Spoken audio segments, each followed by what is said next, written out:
Olá pessoal, bom dia, boa tarde, boa noite, boa madrugada. A paz do Senhor Jesus a você que assiste mais esse vídeo do canal antes tarde do que nunca. Né? Hoje, dia 13 de janeiro de 2018, vamos continuar aqui com o livro de Apocalipse, né? Capítulo 1, segunda parte, a partir do verso 9. Vamos estar vendo aqui os versículos e dando as explicações. Né? Já peço a você aí, deixe a sua pergunta, seu questionamento, a sua crítica, a sua sugestão de como melhorar este canal, melhorar os vídeos. Né? Lembrando, o livro de Apocalipse é um livro que tem a sua complexidade, então a gente vai estar fazendo com bastante calma, bastante coerência, para não deixar dúvida na mente de ninguém, ok? Vamos lá, a partir do verso 9. Eu, João, que também sou vosso irmão e companheiro na aflição e no reino e paciência de Jesus Cristo, estava na ilha chamada Patmos, por causa da palavra de Deus e pelo testemunho de Jesus Cristo. Ora, João já está se apresentando, né, não só como autor do livro, mas também como companheiro ali, sofredor também da mesma perseguição. Lembrando, como foi dito no vídeo capítulo 1, era um período ali de bastante perseguição contra a igreja cristã da época, pelos imperadores ali, para aqueles que defendem a corrente de Nero ou Domiciano. Era um período muito conturbado. Né? João faz referência que ele estava na ilha chamada de Patmos, que era uma, realmente, vamos dizer por assim, era uma prisão de segurança máxima e uma prisão política, né? Onde as pessoas que geralmente eram enviadas ali eram que, pelo Império Romano, eram consideradas pessoas que estavam conturbando a ordem.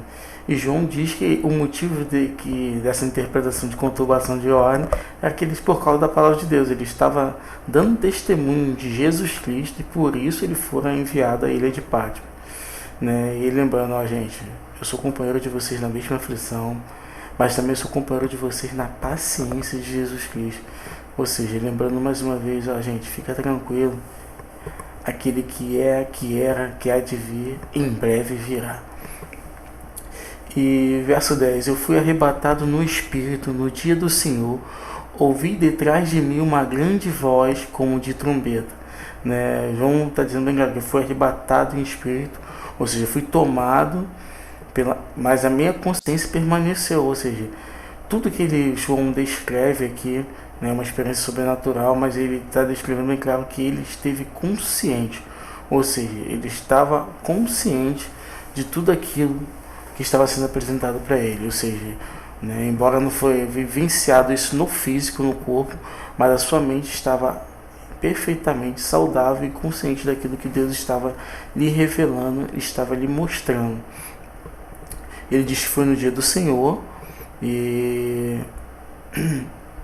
a maioria aqui dos teólogos defende que fora dado no domingo, até porque passou a ser interpretado como dia do Senhor, dia de domingo, porque Cristo foi arrebatado, foi ressuscitado no domingo.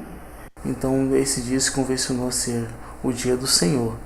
Né? Nós sabemos que Deus é Senhor de todos os dias, mas quando você vê essa interpretação em livros ou coisas, comumente o dia do Senhor é menção ao domingo.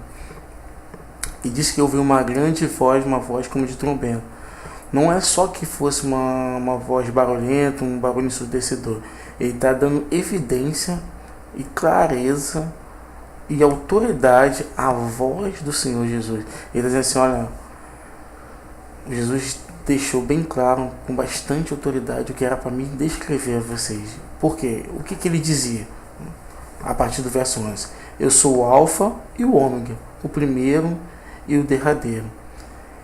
E o que vês escreve num livro e envia-os às 7 igrejas que estão na Ásia, né? A igreja de Éfeso, a Esmina, a Pérgamo, a Tiatira e a Sardes, a Filadélfia e a Laodiceia. Então vamos aqui trabalhar o verso 11, né? Para facilitar a vida dos irmãos. Né? O que João está querendo descrever aqui? João começa fazendo menção, né, é bem redundante, né? Muito redundante quando as pessoas falam assim, alfabeto grego. Não, o alfabeto já é grego, né? Porque vem a expressão alfa, né? Que é a primeira letra do primeira letra grega, e ômega, que é o fim. Por isso que é alfabeto. Alfabeto é uma referência a grego. Ali. Ah, mas e o nosso? Nós não dizemos que é um alfabeto português. O nosso é abecedário, porque é A, B, C, D. Abecedário, o mais correto seria isso. Mas é muito comum, é vício de linguagem e a gente entende, não tem o menor problema quanto isso. Né? É uma redundância, mas fica tranquilo. Ele diz, o que você está vendo, o que você está constatando em espírito, escreve no livro e envia às 7 igrejas. Vamos deixar bem claro, né, no capítulo 2, a gente vai enfatizar muito bem essa importância das 7 cartas, mas já deixando bem claro para você que os 7 tem várias conotações, mas no Apocalipse, precisamente, é de plenitude ou de totalidade. Plenitude diferente de totalidade no sentido que ou é a totalidade no sentido das igrejas, que todas as igrejas do mundo, denominacionais, religião ou indivíduos, como igreja pessoal de Cristo, está descrito nas 7 cartas. Você vai ver evidências para a sua vida, como advertência para mim e para a sua vida. Ou o 7 como plenitude, como fala dos 7 Espíritos de Deus, falando da perfeição da ação do Espírito Santo. Então, quando ele está falando aqui das 7 cartas, das 7 igrejas, está falando de uma totalidade que Deus escolheu bem particularmente essas 7 cartas que se encontravam ali, né, numa região dominada ali da província romana, né, na Ásia Menor, mais ou menos ali na região sudoeste ali, sudeste e sudoeste. Você vai ver uma totalidade dessas igrejas, essas cartas, onde João vai descrever particularidades que a gente vai deixar bem mais claro no capítulo 2. Né? Ele diz bem claro, envia aí essas igrejas, que eu estou deixando para João, aquele que tem um domínio das eras, que esteve desde o início, estará também no fim, a advertir essas igrejas. Então fica bem claro. E João, no verso 12, assim, e virei para ver com quem falava comigo, e virando vi os 7 castiçais de ouro. Ou seja, mais uma referência às 7 igrejas. E no meio desses 7 castiçais, um semelhante ao Filho do Homem, vestido até os pés de uma roupa comprida e cingido pelos peitos como um cinto de ouro. Olha, aqui já vai fazer uma referência a Cristo, não mais como aquele Cristo que foi envergonhado, humilhado, né, que Isaías fala que sofreu dores, que o castigo do pecado que nos traz a paz estava sobre ele, mas agora ele apresenta Cristo imbuído de autoridade, né, que faz referência ali a essas vestes compridas, um cinturão cingido, que o cinto, né, desde de muitas eras era uma referência, era um símbolo de identificação. E geralmente os sacerdotes e juízes usavam um cinto na altura do peito. Então ele diz assim, a autoridade divina, né? Porque o ouro traz uma referência à divindade, né? É muito importante você ter uma noção de elementos no Antigo Testamento, principalmente, né, que as referências ao tabernáculo, porque você vai ver lá que o ouro representa a divindade. Então assim, Jesus, com uma autoridade divina, está no meio das igrejas, ou seja, ele que tem o poder de julgar e dar direcionamento para essas igrejas, ele está no meio delas, direcionando, e também vai ser aquele que vai estar julgando essas igrejas. Ele diz assim, e na sua cabeça, no verso 14, e a sua cabeça, cabelos eram brancos como a lã branca, como a neve, e os seus olhos como chama de fogo. Olha, mais uma referência aí à autoridade, né, que os cabelos brancos davam uma referência à sabedoria. E vamos abrir um parênteses aqui e deixar claro, né, para os jovens e adolescentes dos dias de hoje, né, como as pessoas não estão tendo mais respeito pelas pessoas idosas, e a Bíblia sempre faz menção, traz todo um detalhe para você jovem, todos nós tratarmos os anciãos com respeito, né, tratar os mais velhos com devido respeito. Então já faça esse pedido a você aí, jovem, adolescente que esteja assistindo esse vídeo. Respeite não somente os seus pais, mas respeite todos os idosos que você tiver contato, ok? Então, João agora fala dessa sabedoria de Deus, fala também do discernimento de Deus e da onisciência de Deus, pois os seus olhos eram como chamas de fogo, ou seja, Deus está vendo tudo o que acontece com essas igrejas. Os seus pés são semelhantes a latão reluzente, como se tivessem sido refinados numa fornalha, e sua voz como de muitas águas. Olha, João faz uma referência que aquele que está no meio da igreja tem a autoridade e o seu proceder é refinado, sabe? Deus vem com uma pureza sem medida. Ele está dizendo que Jesus traz uma pureza, ou seja, o próprio João que vai descrever nessas epístolas que aquele que diz estar nele que é em Jesus Cristo, deve andar como ele andou. Ou seja, ele agora está vendo a referência de Jesus com o pé purificado. Então nós, como igreja do Senhor, devemos estar atentos como nós andamos todos os dias de nossas vidas. Devemos estar atentos ao nosso proceder diário. Amém? Segue aqui o versículo 16.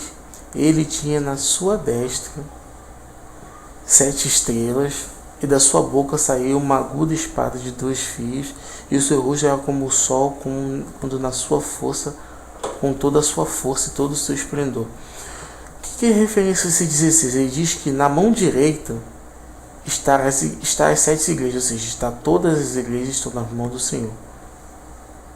Né? Não só as igrejas, como as estrelas que fazem referências à autoridade ali, os anjos, né, das igrejas, ou seja, as autoridades que estão ali naquela igreja ali, os pastores. Então a orientação dos pastores, né, toda autoridade, liderança que estejam nas igrejas devem liderar segundo a referência dessa sua palavra, ou seja, deve ser orientado e orientar as igrejas mediante da palavra de Deus. E João fala que a autoridade de Deus, a glória de Deus era resplandecer como o sol. Não dava para olhar assim fixo, né? E quando ele tentou olhar, né, no 17 vai assim, quando eu vi, caí sobre meus pés como um morto. E aí é uma referência de tamanha misericórdia de Deus, né? João não poderia contemplar essa glória fisicamente, mas mesmo ele estava tão consciente que ele falou assim, caramba, quando eu vi essa glória de Deus, o esplendor da glória de Deus, eu temi, né? Eu me pus de joelho, né? Mas Deus foi tão misericordioso que colocou sua mão sobre mim e disse assim, não temas, eu sou o primeiro e o último, sabe? Eu estou com você em todos os momentos, sabe? Essa referência aqui, primeiro e último, é referência de eras, que Deus esteve sempre presente, Jesus esteve presente em todas as eras. Então, como se Deus, e essa palavra não temas, dependendo da sua versão, vai estar na sua Bíblia 365 vezes, ou seja, uma referência para cada dia do ano. É como se Deus está dizendo assim, olha, eu sou o Deus que esteve em todas as eras e estou com você todos os dias da sua vida. Então não temas, eu sou o seu Deus. O 18 vai dizer assim, eu que vivo e fui morto, mas que estou vivo para todo sempre, amém. E tenho as chaves da morte e do inferno. Quero fazer aqui uma referência, que a palavra grega aqui para inferno que as pessoas geralmente colocam na tradução é Hades, mas Hades aqui é uma referência ao mundo dos mortos. Então ele está dizendo assim, eu sou o Deus que tem as chaves tanto da vida quanto da morte. Então eu sou o Deus que tem autoridade sobre mortos e vivos. Sou aquele que esteve morto, mas estou vivo. Ou seja, sou aquele que ressuscitou dentre os mortos. A referência que ele tem, mas sou primogênito entre os mortos. Então eu tenho toda a autoridade, tenho todo o poder. Escreve essas coisas que tens visto e que são as que depois dessas vão de acontecer. Muitas pessoas trazem referência, muitos teólogos trazem referência nesse 19 para dizer que o que o João escreveu no capítulo 1 é referente do passado, né? E as do capítulo 2, das 7 cartas, são do presente daquela época, e depois do capítulo 3 e 4 são do futuro, que é onde acontecer. A gente tem que ter muito cuidado, né, quando for estudar, e vocês vão acompanhar que não é uma verdade absoluta, né, sobre isso, né? Mas esse 19 é muito mais um apontamento para João, tenha consciência do que eu estou te mostrando, escreva e relate a todos aqueles que vão escrever, para que eles tenham consciência dessa questão de tempo, mas que eu sou um Deus que estou acima do tempo e tenho controle sobre todas as coisas.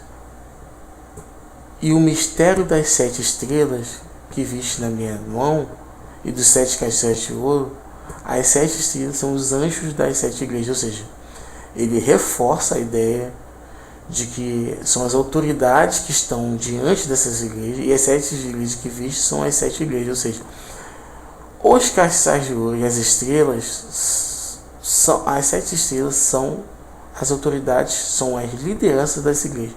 Os 7 castiçais que viste são as igrejas. Ou seja, João, deixa bem claro aí para que todo mundo, para que não haja dúvida, eu reforço a ideia de que eu sou Deus que estou comandando os líderes e as igrejas. Então que toda liderança cristã tenha consciência que eu sou Deus, que por meio da minha palavra, que a palavra que procede da minha boca, é esta que vai direcionar as igrejas, no coletivo e no individual. Então você que está lendo o Apocalipse, você que lê a palavra de Deus, tem que ter em mente isso, que a palavra de Deus é ela que vai direcionar a sua vida, e que todo o conselho de sua liderança, dos seus pastores, deve ser norteado, deve seguir os princípios bíblicos, porque estes princípios revelam a essência de Deus, que mais uma vez eu reforço nesse vídeo para você, né, que uma das essências de Deus é essa, que Deus é bom em todo o tempo, e em todo o tempo Deus é bom. Que Deus abençoe você, que você continue acompanhando a gente nesse canal. Peço que você se inscreva no canal, deixe aí a sua crítica, a sua sugestão. Vou ressaltar aqui para vocês que todos os demais vídeos eu vou lançar também no Facebook, mas os vídeos de Apocalipse eu vou deixar somente no canal, né? Eu vou só postar mais esse, mas a partir do versículo do capítulo 3 em diante eu não vou estar postando mais no Facebook. Se você quiser acompanhar a série de Apocalipse, acompanhe no canal. Então se inscreva para você ter aí as notificações, e que Deus abençoe você e a sua casa. Amém? E graças a Deus.